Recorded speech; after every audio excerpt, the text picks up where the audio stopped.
Salut et ravi de te retrouver pour cette troisième et dernière partie des aventures de Madeleine. On a déjà parlé de l'Espagne, de la Belgique, du Chili, de la Guinée et de l'Inde. Si tu nous découvres avec cet épisode, je te conseille vraiment d'aller écouter les deux premières parties. Aujourd'hui, on va terminer ce beau voyage avec le Bangladesh, le Cambodge et son retour en France. Une période marquée par l'engagement, l'humain et beaucoup de réflexions sur le sens de ces différentes expatriations. À tout de suite. Et du coup, on va rebondir sur le Bangladesh. Le Bangladesh, c'est quand même un pays dont on parle pas souvent. À quoi ça ressemble le Bangladesh ? Alors à l'Inde, non. Mais donc là, au Bangladesh, j'étais à Cox's Bazar, qui est donc le plus grand camp de réfugiés du monde à Cox's Bazar. Et mon travail, c'était de créer des librairies à l'intérieur des camps de réfugiés. Donc c'était pour les camps de réfugiés Rohingyas. Et créer donc des librairies à l'intérieur de ces camps. Et ce qui est assez curieux, c'est que Cox's Bazar, c'est la station balnéaire du Bangladesh. C'est genre la Baule au Bangladesh. Donc il y a très peu de touristes qui vont au Bangladesh, évidemment, mais il y a beaucoup de tourisme interne, donc de Bangladais qui viennent à Cox's Bazar pour profiter de la mer. Alors, le Bangladesh est quand même un pays très conservateur et les femmes les femmes et les hommes s'habillent de manière très conservatrice, ce qu'on dirait modeste. Et donc il y a personne en bikini, hein, donc on profite de la plage, mais très conservateur, donc c'est difficile de trouver de l'alcool, donc c'est pas comme en Guinée où on était en maillot de bain sur la plage et on pouvait boire une bière. Là c'était sur la plage, les petits tout habillés, on va se baigner tout habillés. À Delhi, je m'étais trouvé une sorte de burkini pour pouvoir me baigner ou en maillot quand même. Mais on se baigne pas tout de suite à Cox's Bazar parce que c'est très pollué, donc on prend un tom-tom. Un tom-tom, c'est super, c'est un tuk-tuk électrique qui te permet donc de te déplacer, et on va beaucoup plus loin là où il n'y a pas d'habitation, parce que ce qui est très curieux aussi, c'est que les Bangladais mettent tous ils se regroupent tous sur la plage, c'est-à-dire sur 3 pâtés de maison, alors que c'est la plage la plus longue du monde, et ensuite tu avances de 500 mètres, 1 kilomètre, et il n'y a plus personne sur la plage. Donc tu avances, c'est hyper curieux, surtout que c'est le pays le plus densément peuplé, donc tu te dis mais profitez que vous avez tous ces espaces alors que sinon vous êtes tout le temps entassés. Et puis non, du coup ils restent entassés et ils profitent pas de l'étendue de la plage. Mais bon, pour les étrangers, le mieux c'est justement d'aller un peu plus loin et de profiter de la plage à cet endroit-là. Et donc ça ressemble un petit peu à ça, c'est-à-dire que vous avez cette plage immense, un peu comme on peut en avoir nous sur la côte atlantique. C'est quoi ce bruit ? Ouais, il y a du bruit chez mes voisins, je sais pas. Ah ok, on verra si je peux enlever ça au montage. Ouais, j'espère. On a aussi des bateaux en bois en croissant de lune sur le bord de la plage, donc c'est des bateaux qui sont typiques du Bangladesh, assez beaux, et voilà, donc ça ressemble un petit peu à ça. Et j'habitais donc dans ce qu'on appelait le quartier touristique, c'est en fait le quartier touristique pour les habitants du Bangladesh mais d'autres régions, où t'as des hôtels. Donc pas comme des hôtels dans le sens où on l'entend chez nous, enfin c'est vraiment une pièce avec souvent ils viennent toute la famille à l'intérieur d'une seule pièce. Et donc j'avais un petit appartement au milieu des touristes. Donc il y a eu vraiment une différence entre le début de ma mission et la fin de ma mission. Je suis arrivée en septembre 2022 et il y avait beaucoup d'étrangers qui vivaient dans cet immeuble où j'étais. Donc c'était super ça aussi parce que je m'étais fait quelques copines donc américaines, australiennes, anglaises qui vivaient dans le même immeuble que moi, donc parfois en face, à côté ou 1 ou 2 étages en dessous, donc c'était assez pratique pour les soirées, etc. Et très vite très vite. En tout cas, à la fin de ma mission, j'étais la seule étrangère de tout l'immeuble. Et ce qui est assez curieux, c'est que l'attraction touristique, du coup, c'est un peu de quoi, parce que il y a énormément d'étrangers qui sont venus pour travailler sur la crise Rohingya. Et il y en a pas beaucoup dans le reste du Bangladesh parce qu'il y a pas beaucoup de touristes, donc il y en a surtout dans les quartiers riches de Dhaka Dhaka c'est la capitale, et à Cox's Bazar. Et souvent les Bangladais, quand ils arrivent dans l'immeuble, ils n'ont jamais vu d'étrangers de leur vie, et donc il y en a qui venaient toquer à ma porte juste pour pouvoir me prendre en photo parce qu'ils n'avaient jamais vu un étranger de leur vie ou quoi. Ils avaient tellement pas vu d'étrangers de leur vie que certains pensaient que j'étais japonaise et pas française. Enfin, je me suis retrouvée, oui. Et donc c'était assez drôle. Ils venaient pour se prendre en selfie avec moi et puis me posaient des questions. Est-ce que votre mari il est au Japon? Moi j'étais mais quoi? Mais pourquoi? Parce que c'était étrange, une femme qui habitait seule aussi. Et voilà, donc ça, c'était assez curieux. Donc à la fin, j'avais demandé à changer, mon ONG m'avait pas laissé changer. Il me semble dans ton email, tu m'as marqué que tu as vécu une révolution de l'intérieur par rapport à cette expérience. Oui. Alors là aussi c'est autre chose. C'est un peu comme en Guinée, c'était à la fin en plus. C'était en juillet 2024, donc l'année dernière. Le Bangladesh, il faudrait en parler plus longtemps. Ce que j'aimerais bien parler aussi là-dedans, c'est là où j'ai commencé à faire du yoga et j'avais une super prof de yoga bangladesh qui organisait des retraites yoga dans tout le pays. Et donc ça m'a permis de voyager au Bangladesh, de découvrir vraiment ce pays. Et ce pays n'est pas du tout touristique et c'est assez dommage parce qu'il y a là aussi d'un endroit à un autre, il y a des mangroves super belles. Il y a de la forêt, enfin il y a vraiment des champs de thé aussi, il y a vraiment une richesse de paysages et c'est assez génial de voyager là-bas parce c'est bien de touristes extra Bangladesh quoi. Et donc on voit des trucs super, on a vraiment l'impression de partir à l'aventure, enfin c'est un peu comme en Guinée, là aussi j'en ai pas parlé, mais en Guinée c'était pareil c'était même plus l'aventure en Guinée parce il y a vraiment aucune infrastructure, même pas pour les Guinéens pour voyager à l'intérieur du pays, donc c'est vraiment partir avec son sac à dos et puis au grand large. Et au Bangladesh, c'est un peu cet aspect-là. Mais là, comme j'étais avec ma prof de yoga, il y avait un côté aussi sécurisant où elle prenait tout en charge, ou pour réserver les hôtels où on pouvait dormir, les choses à visiter. Donc, je me prenais pas du tout la tête et j'ai pu visiter vraiment le pays partout. Et on s'imagine pas la richesse du pays niveau nature, diversité de paysages, puis de la culture aussi qui est vraiment très intéressante et bon, voilà, donc j'avais vraiment envie de le préciser avant qu'on entame le chapitre révolution parce que c'était à la fin. Et surtout dans ces retraites yoga, c'était pas que des étrangers, il y a aussi toute une classe intellectuelle au Bangladesh ou de nouveaux riches, mais de gens très intéressants en fait qui faisaient aussi les retraites yoga avec nous. Et donc c'est le pays où je me suis mieux intégrée, où je me suis vraiment mieux intégrée avec les habitants, où j'avais des amis bangladais de tous les pays que j'ai fait. Je pense que c'est celui où je me suis le plus intégrée, curieusement. Et je pense que ces retraites ont beaucoup joué. Voilà. Donc maintenant, je peux parler de la révolution. Il me laisse parler. Ouais, on dirait, c'est même pas si c'est un violon ou si c'est trop bizarre. Je me demande si c'est pas une tronçonneuse s'ils font pas des travaux chez eux. Donc la révolution, comme pour le coup d'État, c'était à la fin. Donc c'était en juillet 2024 et j'ai quitté le Bangladesh en décembre 2024. Donc c'était quelques mois avant la fin de mon contrat. Et donc là aussi, la première ministre qui était en place à ce moment-là voulait faire un troisième mandat. Elle avait réussi à en faire un, et puis peu de temps après le début de son troisième mandat, il y a des protestations. Là, les protestations, alors il faudrait que je raconte toute l'histoire du Bangladesh pour qu'on comprenne un petit peu d'où ça sort. Mais le Bangladesh s'est en fait détaché de l'Inde au moment de l'indépendance, et il y avait le Pakistan de l'Ouest et le Pakistan de l'Est. Le Bangladesh, c'était le Pakistan de l'Est, qui se sont séparés entre hindous et musulmans, grosso modo. Et donc, les musulmans de l'Est sont allés au Pakistan de l'Est et les musulmans de l'Ouest au Pakistan. Et, comment dire? C'était pas un rapport d'égalité entre le Pakistan de l'Ouest et le Pakistan de l'Est. En fait, c'était le Pakistan de l'Ouest qui dirigeait un petit peu tout, et qui imposait la langue nationale du Pakistan contre le bengali, qui est la langue de ce qu'allait devenir le Bangladesh. Et donc il y a eu une guerre d'indépendance du Bangladesh vis-à-vis du Pakistan, que le Bangladesh a gagné et le Bangladesh est devenu indépendant. Et depuis, alors il y a eu des changements de régime, mais la première ministre de l'époque, c'était la fille du leader de la guerre d'indépendance de la guerre d'indépendance.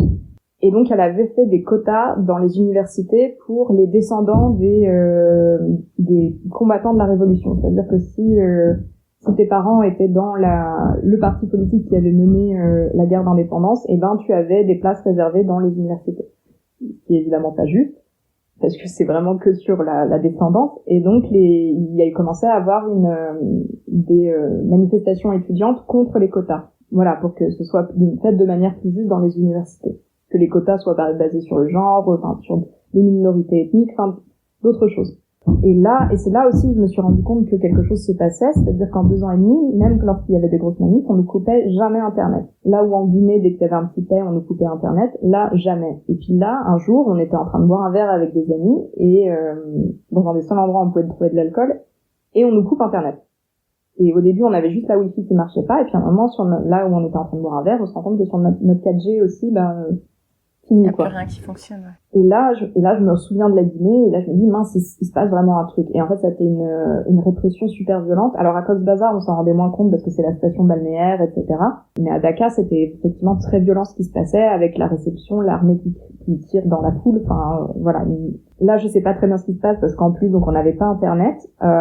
Pour trouver ce qui se passe au Bangladesh sur les chaînes d'infos, alors, bonjour, quoi. Donc, soit c'était les chaînes nationales qui étaient en bengali et donc je comprenais pas. Donc, j'avais mon ami indien qui parle hindi et donc il y avait quelques mots qui ressemblent. Alors, il essayait de comprendre ce qui se passait, mais c'était incompréhensible. On avait, à un moment, on réussit à capter Al Jazeera, donc la chaîne qatari, qui là, comme il y a beaucoup de bengalis au Qatar, du coup, ils en parlaient. Ils parlaient un petit peu de ce qui se passait en anglais. Donc, on se dit, ah, super, on peut voir ce qui se passe. Et puis, c'était en même moment que Biden annonce qu'il ne va pas se présenter aux élections, et donc tout d'un coup on arrête de parler du Bangladesh et puis toutes les chaînes sont en boucle sur Biden qui ne se présente pas, et puis là on fait bah non mais là c'est fichu, on va plus avoir l'info sur ce qui se passe. Et comme on n'a pas internet, on peut regarder nulle part à part sur les chaînes télé. Donc j'ai un ami qui se rend compte que les journaux papier existent toujours, et donc les journaux de papier continuent à arriver, et donc on se retrouve vraiment à l'ancienne à attendre la sortie du journal pour savoir ce qui se passe à la capitale.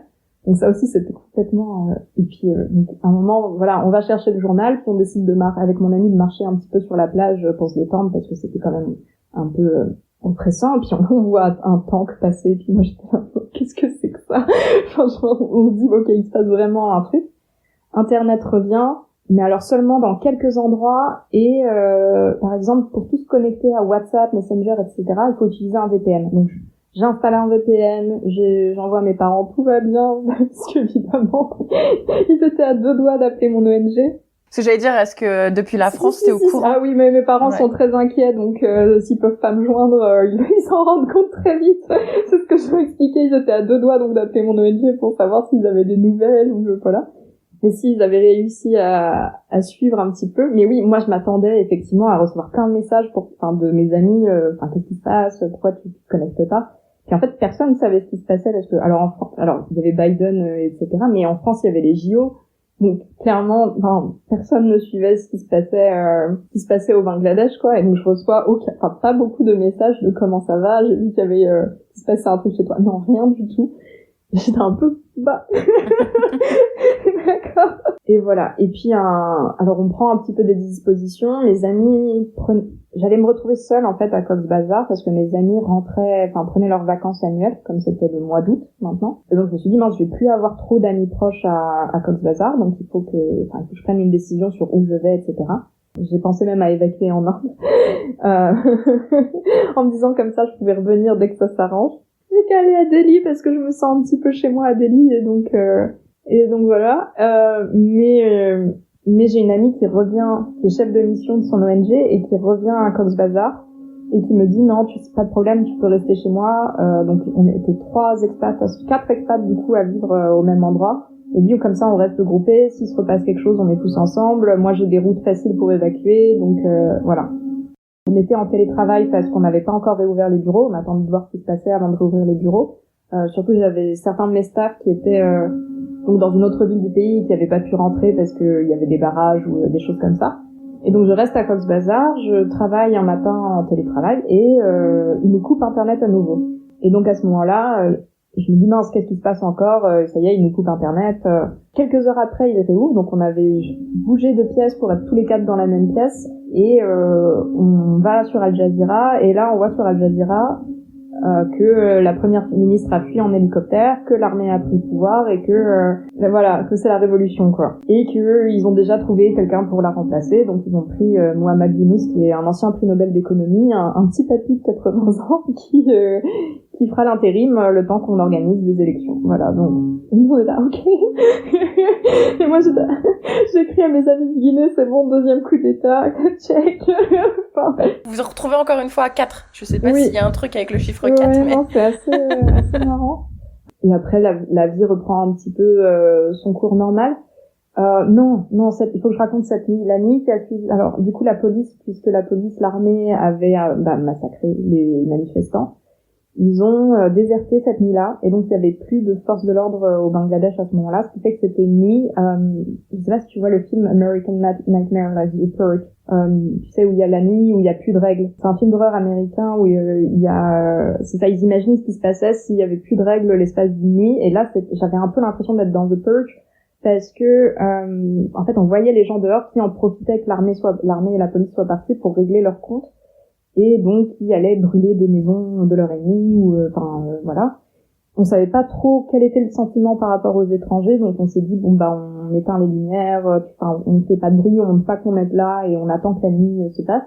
Mais il y a eu ce moment un petit peu effrayant où en fait on voyait des groupes de mecs se mettre devant des immeubles puis sortir. On n'osait pas trop regarder parce qu'on se disait, mon ami me disait, mais tu sais, on sera marqué à vie si on voit un truc vraiment violent. Et donc donc on se cachait un petit peu et puis on attendait que la nuit se passe et de voir ce qui allait se passer, quoi. Mais c'est vrai que cette nuit-là était alors je crois qu'elle était beaucoup plus effrayante à Dhaka, la capitale, parce que mes amis qui étaient là-bas m'envoyaient des films un petit peu de ce qui se passait. Mais déjà à Cox's Bazar, c'était assez effrayant, quoi. Enfin effrayant. C'était inquiétant, disons. Inquiétant et voilà, on espérait qu'on soit pas la prochaine maison à qui ils s'entraînent, quoi, ou qu'il n'y ait pas de sentiments anti-étrangers. Et là, à ce moment-là, il te reste combien de temps pour finir ta mission à l'étranger? Là, il me restait 4 mois, donc à peu près 4-5 mois. Et là, à ce moment-là, est-ce que tu te vois rester aussi longtemps, ou est-ce que tu te dis, en fait, c'est pas possible? Alors, ouais, je savais que ça allait être temporaire, tu vois, que c'était juste l'effet de post-révolution, un petit peu de chaos.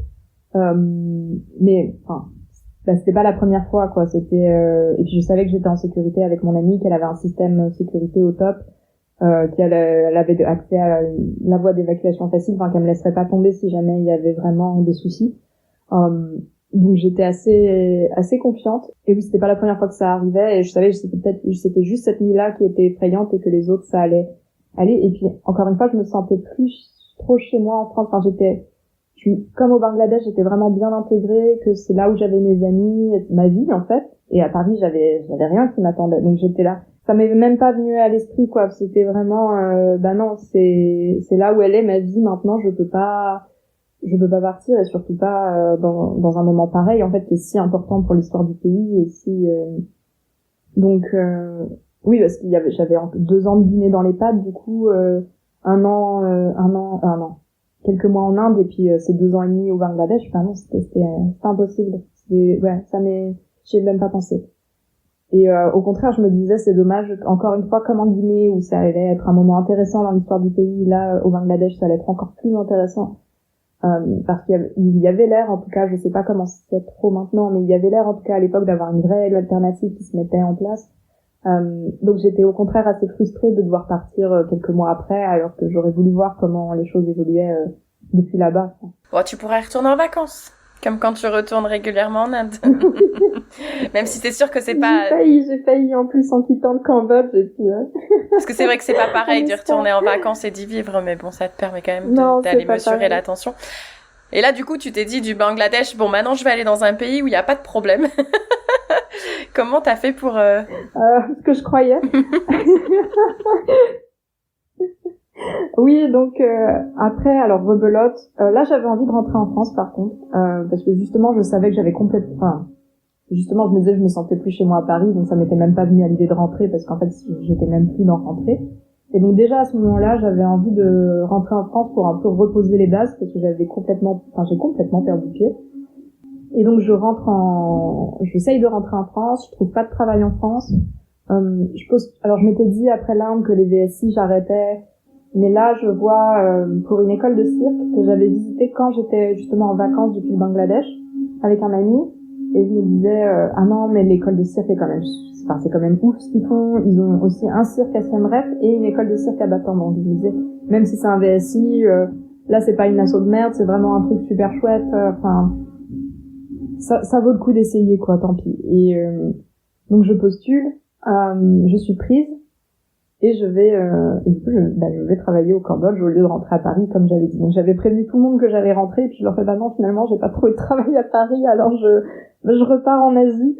Mes amis du Bangladesh étaient contents parce que ça paraissait être la porte d'à côté, donc on savait qu'on allait pouvoir se revoir Au final, on n'a pas réussi à se revoir autant que voulu, mais voilà, je me disais, c'est bien parce que comme ça, je reste pas trop loin du Bangladesh non plus. Enfin, c'est assez cool.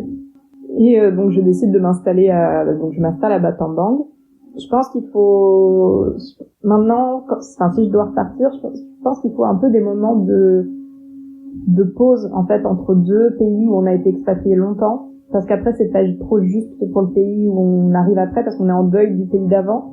Et du coup on n'arrive pas à apprécier ce que l'autre pays a à offrir, parce que là je me suis retrouvée du coup un peu dans le même scénario qu'en Inde où j'accrochais pas trop au Cambodge. Même alors j'aime beaucoup la nourriture cambodgienne et la nourriture d'Asie du Sud-Est. C'est vraiment, je me suis trompée de continent, j'aurais dû être dans ce continent-là, je pense, parce que, enfin, en tout cas niveau culinaire. Mais oui, je pense maintenant que si je dois quand je recommencerai, parce que c'est juste une pause, mais je ferai des temps en France pour avoir ce moment de deuil en France et ensuite repartir et en laissant sa chance au pays d'accueil. Donc là, j'étais pas à la capitale, j'étais à Battambang, qui est une petite ville au Cambodge. Il se passe pas grand chose.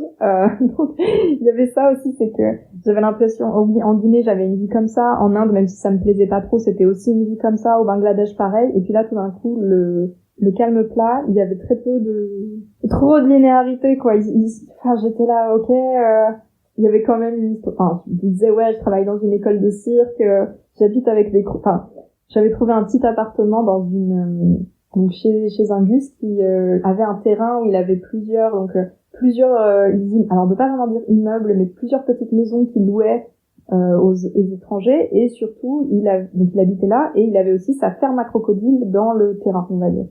Donc voilà, il avait un terrain, il avait plusieurs petits immeubles et puis il avait sa ferme à crocos, et donc ce qui faisait que quand j'ouvrais les fenêtres de chez moi, j'avais vue sur la ferme à crocodiles. Donc j'étais là, je travaille dans un cirque, j'habite avec des crocodiles et même là je m'ennuie quoi. Enfin là c'est pas assez. Donc j'étais là, qu'est-ce qu'il me faut? Un coup d'état, il te faut un coup d'état, écoute. Ouais, voilà. Et donc je reste quelques mois au Cambodge. Mais justement, si je peux me permettre, est-ce que j'avais pas besoin de ce calme, justement, d'un peu de tranquillité, d'un peu de rien faire, quoi? Oui, non, je pense que j'en avais besoin, mais ça a été très court parce que je sais pas si t'as vu, mais il y a eu une micro-guerre entre le Cambodge et la Thaïlande. Et en fait, c'était pendant que j'étais là, donc c'était quand? C'était au mois d'août, là. Oui, c'était au mois d'août dernier où il y a eu ça avait commencé un petit peu mai-juin. Et alors j'avais raconté à mes nouveaux amis un peu ce qui m'était arrivé dans ma vie, puis dès qu'on a eu les petits accrochages entre le Cambodge et la Thaïlande, ils m'ont tous regardé genre c'est toi genre est-ce que tu portes malheur? Et en plus Battambang, on n'est pas très loin de la frontière avec la Thaïlande justement, parce que l'école de cirque justement a été fondée par d'anciens réfugiés qui étaient dans les camps en Thaïlande. Ils avaient pris des cours de dessin avec une volontaire française. Et quand ils sont revenus au Cambodge, ils avaient monté cette école de cirque. Donc elle était vraiment à côté de la frontière, parce qu'il y avait cette histoire-là de tous ceux qui avaient fui la guerre au Cambodge dans les années 70, puis qui étaient revenus après dans les années 80, et qui avaient fondé cette école. Mais du coup, on était vraiment à la frontière. Et le moment où il y a eu la micro-guerre, donc je dis micro-guerre parce que ça n'a pas duré vraiment très longtemps et que il n'y a pas eu beaucoup de morts. Bien sûr, une trentaine, je crois, mais il y a eu énormément de déplacés, et du coup le ministère des Affaires étrangères français a changé la carte du Cambodge, c'est-à-dire pour la première fois depuis super longtemps, il y a une petite partie du Cambodge qui a viré au rouge, et nous on était à la frontière avec le rouge quoi. Donc on n'avait pas besoin d'évacuer, mais c'est vrai, et vraiment mes amis étaient là, mais en fait t'avais besoin qu'il se passe un truc, et du coup il se passe un truc quoi. C'est fou. Attention les filles, elle est en France, préparez-vous si vous y êtes, attention. Oui. Mes parents étaient là, en fait peut-être tu devrais pas rentrer. Et non, mais normalement pour qu'il se passe vraiment un gros truc, il faut que je reste 2 ans, et puis il faut que je sois sur le point de partir, voilà. Donc c'est un peu ça. D'accord. Mais, donc pars avant les 2 ans s'il te plaît. Le pattern. Voilà. Et je pense que c'est peut-être pour ça que ça a pas explosé au Cambodge, c'est parce que je suis partie à temps. J'étais non, c'est bon, on arrête, je pars. Parce que t'es resté combien de temps en tout du coup au Cambodge? Vraiment pas longtemps, 6 mois, 6-7 mois. Ouais. Donc là, ça fait combien de temps que t'es en France? Ça fait pas longtemps? Non, ça fait 2-3 semaines. 2-3 semaines. Ah oui, donc c'est nouveau. Donc je t'avais écrit depuis le Cambodge, et puis le temps qu'on organise tout, voilà, j'ai eu le temps de rentrer. Parce que là, du coup, tu te sens comment d'être rentrée en France? Comment ça se passe cette transition? Alors ça va, c'est moins difficile que je le pensais, mais parce que j'avais vraiment envie de rentrer cette fois-ci, parce que j'avais déjà une première fois essayé en rentrant du Bangladesh et maintenant, enfin, voilà, je sais que c'est le moment de rentrer, donc je ne postule plus à l'étranger, enfin, je postule vraiment, alors, je dis en France, mais je vise plutôt les capitales européennes, genre Paris, Bruxelles ou Barcelone. Enfin, je sais que j'ai vraiment envie enfin, je dis Barcelone, mais parce que j'avais une proposition, mais plutôt Madrid, du coup, voilà, les capitales ou les grandes villes comme Barcelone, justement. Et ensuite, mais plutôt Paris, quand même, de préférence. Et voilà, et donc, ça se passe pas si mal. Alors, c'est vrai que je reconnais que je me sens un peu déphasée. J'ai un peu perdu au contact avec mes amis d'avant de partir en Guinée parce que ça fait vraiment longtemps que je suis partie et sans vraiment de moment de retour. Donc c'est là aussi, je pense que c'est important de faire entre deux expatriations, de rentrer parce que ça permet de garder un lien avec les gens sur place parce que sinon, au bout d'un moment, quand on part depuis longtemps, les gens nous oublient et puis passent à autre chose et c'est tout à fait normal. Et pour moi, c'est aussi difficile de revenir alors qu'il s'est passé tellement de choses. Enfin, tu vois, coup d'état, machin, nan, puis on revient comme avant, c'est compliqué aussi. On a envie de rencontrer d'autres gens qui ont un peu vécu les mêmes choses. Donc, les amis qui me restent, c'est des amis en fait que je me suis fait à l'étranger et qui repassent par Paris aussi. Là, est-ce que tu as un peu une idée de combien de temps tu comptes rester ? Est-ce que tu t'envisages un petit peu la suite ? 2 ans. Ouais. Non, oui, je pense 2-3 ans, quelque chose comme ça. 2-3 ans et puis toutes les choses un petit peu qu'on doit faire entre guillemets à un peu plus de 30 ans, tu vois, commencer à regarder pour acheter un appartement, rencontrer quelqu'un, enfin trouver un CDI, tu vois, enfin vraiment s'installer pour pouvoir avoir une base quand on part et mieux revenir, enfin vraiment cette idée-là. D'accord, donc est-ce que tu penses que ton âge fait que là maintenant tu te dis faut peut-être que je ralentisse et est-ce que toi de construire une famille c'est quelque chose qui te donne envie et qui devient une priorité ? Oui, je pense que c'est lié. Je pense qu'effectivement, alors peut-être pas construire une famille tout de suite. Je pense plutôt à congeler mes œufs au cas où, tu vois, au cas où j'ai envie de repartir.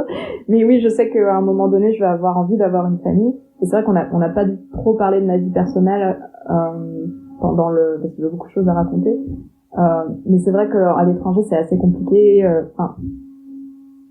Soit il y en a un qui part, enfin, soit on part dans quelques mois, soit c'est l'autre qui part dans quelques mois ou reste pas longtemps. Donc après, les relations à distance, c'est compliqué aussi. Dans les pays comme la Guinée ou le Bangladesh, on tombe sur beaucoup d'expatriés qui sont en fait pas très bien dans leur tête, enfin, qui sont assez malheureux et qui fuient quelque chose et c'est pour ça qu'ils vont dans ce genre de pays. Donc ils sont pas forcément prêts à se mettre en couple avec quelqu'un. Donc il y a aussi cette idée-là aussi de rentrer pour rencontrer quelqu'un ou congeler ses œufs et du coup reporter à plus tard parce que c'est pas gagné quoi. Va en Espagne, hein, il paraît que c'est quand même plus facile et c'est quand même beaucoup plus facile qu'en France, d'après ce que j'ai cru comprendre. Mais je suis grande, tu sais, donc il faut que je dise un pays où ils sont grands parce que voilà. Non, je sais pas que tu es grande, je te vois que derrière ton écran. Oui, c'est pour ça que je précise, je suis assez grande et du coup d'expérience, je sais que beaucoup d'Espagnols n'aiment pas trop ça, les femmes grandes, donc... Non, mais, et puis je pense aussi que peut-être au vu de tes expériences, au-delà du fait que c'était dans des pays, surtout à la fin, ou des pays qui culturellement et au vu de l'histoire, ça a été assez compliqué, mais je pense aussi que tes contrats, c'était des contrats où tu savais justement que t'allais être dans des structures où ça allait être de courte durée, tu savais que t'étais pas là pour vivre et t'installer sur le long terme. Tu vas comparer à d'autres styles d'expatriation où ça peut paraître où tu sais que t'arrives et tu vas t'installer. Donc peut-être c'est quelque chose à viser pour la... Bon, de toute façon, tu peux plus faire de VSI, VSA et tout ça. C'est fini l'âge. Tu peux encore faire un peu de PVT. Bien si, je peux encore. Mais il y a les contrats CDD, hein. Au Bangladesh, j'ai pas un contrat CDD. Arrête avec les CDD. Non, mais je pense que ça serait intéressant peut-être que tu testes une expatriation où justement il y a pas une date de fin qui est déjà marquée dans un agenda. Oui, pour moi c'est plus alors il y a souvent ce débat, hein, c'est peut-être pas ça là, on a déjà tourné depuis un petit moment, mais c'est un peu la différence entre justement immigré et expatrié. Je la vois un petit peu là-dedans. Expatrié, c'est souvent donc c'est une longue période effectivement, mais où tu t'expatries dans le sens où tu quittes ton chez toi puis tu sais que tu vas y revenir. Et immigration, c'est vraiment tu veux t'intégrer dans le pays pour une raison X ou Y, mais où tu quittes en fait ton pays normalement pour toujours, ou en tout cas pour une durée indéterminée quoi. Donc je suis pas sûre que ce soit avant d'être immigré, faut être expatrié. L'immigration, elle arrive après coup en fait, même si on fait appel au service d'immigration, mais tu vois, au départ, t'arrives toujours avec des permis qui t'autorisent que 3 ans, 2 ans. T'arrives pas avec une citoyenneté, tu vois ce que je veux dire? ou tu sais que tu vas pouvoir y rester à vie? Oui, je vois ce que tu veux dire.